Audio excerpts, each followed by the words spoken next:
Hola amigos, amigas, bienvenidos nuevamente a Bismarck tenía razón, este espacio en que Política Nacional se asoma al proceso legislativo mexicano, bueno, para que veamos qué hacen, por qué hacen, lo que hacen y para que podamos pedirles cuentas y supervisar bien a nuestras legisladoras y legisladores.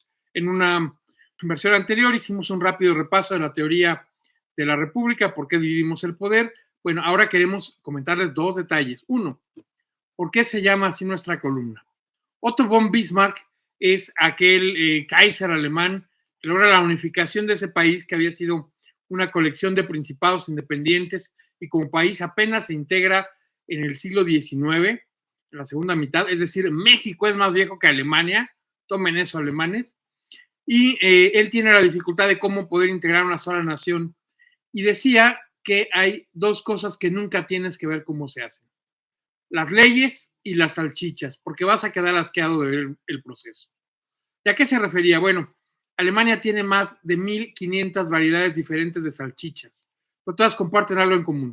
Tomas la tripa de un animal y la rellenas con vísceras, grasa, otro tipo de carne que no te podrías comer bien. El músculo va a freírse, todo lo demás se muele y se mete a la tripa para hacer una salchicha, lo cual no se ve muy apetitoso hasta que está preparada. Lo mismo con las leyes. Uno pensaría que el legislador busca el máximo bien común con el menor daño a las minorías, que cuida un proceso democrático, que representa a su población, que hace un estudio técnico de por qué proponer cierta ley, pero muchas veces no es así. Simplemente tienen algo de trayectoria personal que los acerca, tienen intereses particulares, sea de ellos o de grupo, y a la vez van construyendo. Por ejemplo, recuerdan una iniciativa de ley presentada en la Ciudad de México, en la cual se nos pedía prohibir la publicidad política en materiales no reciclables. Y vaya, era una buena idea. Nada más que nos enteramos que una de las principales diputadas que podían opinar sobre el tema insistía mucho en que se pusiera una veda, es decir, un periodo de arranque de la vigencia de la ley un poco más largo de lo que se había considerado. Pensábamos 90 días con ánimo de que llegara la siguiente elección ya la norma, y ella planteaba que se pudiera pasar una después.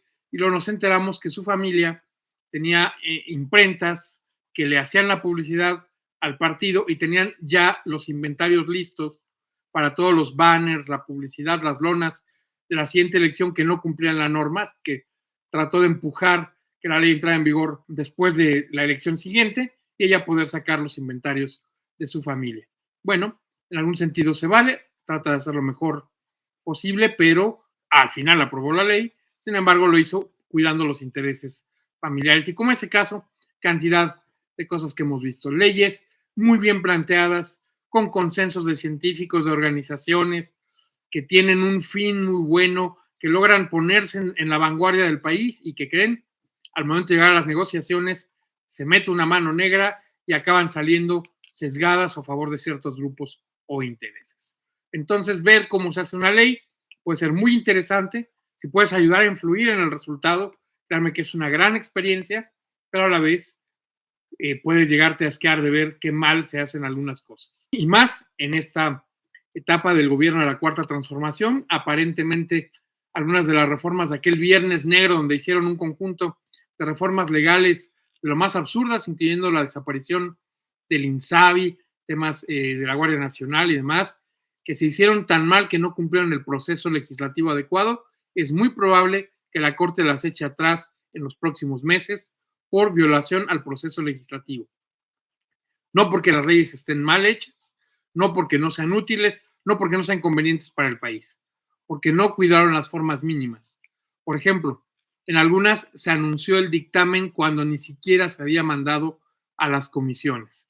Recuerden que primero se discuten en pequeños grupos, expertos, divididos por temas, y una vez que ese grupo ha hecho la discusión a detalle, se pasa a que en el pleno se vote en lo general y se puedan hacer cambios, algunos pequeños, algunos grandes, pero hasta el final del proceso. Bueno, pues ni siquiera hubo la discusión en grupos, quisieron pasar directamente a votarla en el pleno cuando ni siquiera se había leído la iniciativa por primera vez, ni siquiera se había anunciado que había llegado, que estaba en la Gaceta Parlamentaria, sino que ya prácticamente había llegado al último paso sin haber pasado los de en medio.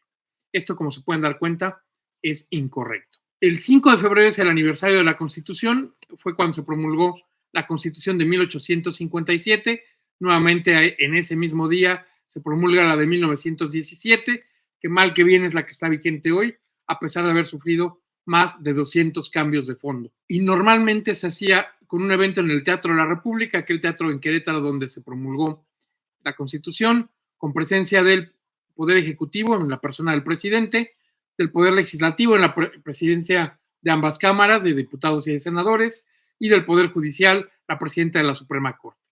Pero como el presidente está muy molesto, va a ser un evento, él solito, en Palacio Nacional, en el recinto legislativo, es decir, la que era la Cámara de Diputados en 1857, no la de 1917, que sería el Teatro de la República, en Querétaro, y va a ser su evento él solito para presentar un paquete de reformas constitucionales, que por cierto analizaremos en nuestra siguiente entrada de Bismarck tenía razón, porque pues no está disponible todavía el detalle. Pero ¿cuál es el objetivo presidencial de hacer este paquete? Primero, evitar toparse con Norma Piña y con las presidentas de diputados y senadores, que hoy las tiene la oposición, no quiere un evento democrático participativo, sino quiere un evento para lucimiento personal. Segundo, recordemos que durante el mes de febrero estamos en las intercampañas, esto es que ninguno de los tres precandidatos presidenciales, sea de Morena, Claudia Sheinbaum, del Frente por México, Xochitl Gálvez, o de Movimiento Ciudadano, Javier Álvarez Maínez, no pueden hacer eventos públicos, no pueden hacer propuestas de campaña y no pueden pedir el voto. Por eso, durante febrero, Claudia se reunirá con sus simpatizantes en eventos privados. Xochitl hará la contramañanera, este ejercicio de a las 10 de la mañana, 3 veces a la semana, contestar o contrastar lo que se diga en la mañanera presidencial, sin pedir el voto y sin decir que es su plan de gobierno.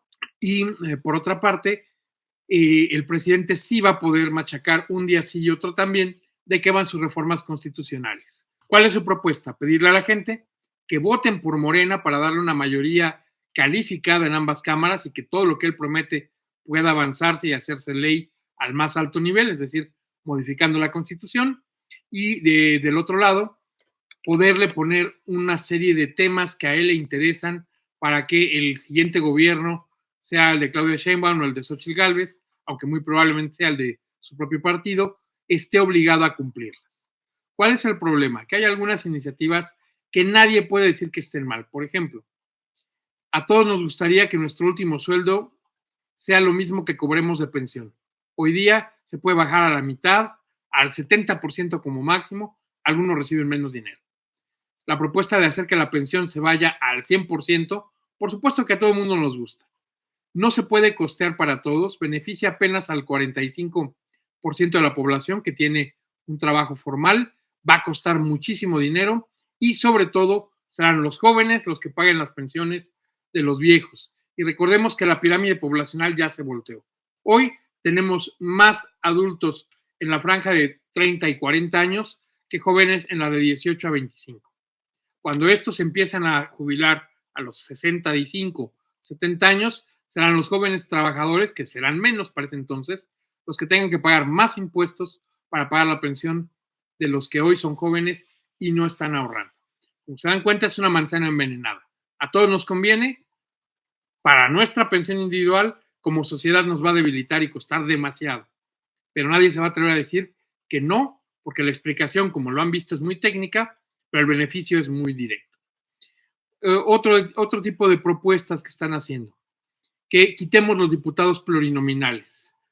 ¿Dónde está el veneno de la propuesta? Que ya no se puede hacer para la elección que viene el próximo año, más bien, perdón, el próximo verano, porque ya estás en el periodo electoral y la Constitución te prohíbe modificar la ley en periodo electoral. Entonces será dentro de 3 o 6 años que esta propuesta pueda llevarse a la práctica, pero ya se va a condicionar y se va a tachar a todos aquellos diputados excedentes como un abuso, un exceso. A los senadores de partido se les va a poder acusar en público de que no eran electos adecuadamente, de que están mal representados y por supuesto un gasto menor en el legislativo. A todos nos gusta, a todos nos conviene, excepto a los legisladores que quedarían sin hueso, pero por lo mismo es complicado porque el calendario legal ya no permite aplicarla, pero va a ser una propuesta que van a poder insistir mucho durante febrero como si fuera una propuesta de campaña del partido, aunque sea una iniciativa de reforma constitucional del presidente. Por último, ¿qué va a pasar si ya estamos entrando al último periodo ordinario de sesiones de la legislatura que termina? Estas iniciativas no pueden aprobarse a nivel de cambio constitucional, no tienen los votos suficientes ni en diputados ni en senadores. Además, necesitaría por lo menos 16 congresos estatales. Es decir, la Constitución mexicana es sumamente rígida en el proceso, pero es muy flexible por la fuerza que solían tener los presidentes. Por eso ha tenido más de 200 cambios de fondo, mientras Estados Unidos va en la enmienda 25, después de poco más de 220 años de vigencia. Nosotros llevamos más de 200 en poquito más de 100 años, así que 2 al año no es precisamente una constitución muy firme, aunque sí es rígida en su procedimiento.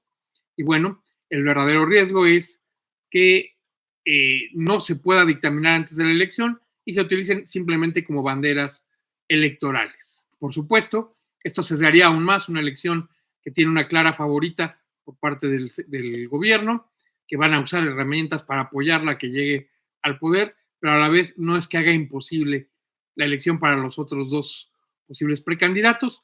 Hay que poder hacerlo adecuado, comunicar bien y hacerle ver a nuestros legisladores que si quieren reelegirse necesitarán nuestros votos y para tener nuestros votos no se los vamos a dar en automático, que tienen que escucharnos y ser de verdad nuestra voz dentro del proceso legislativo.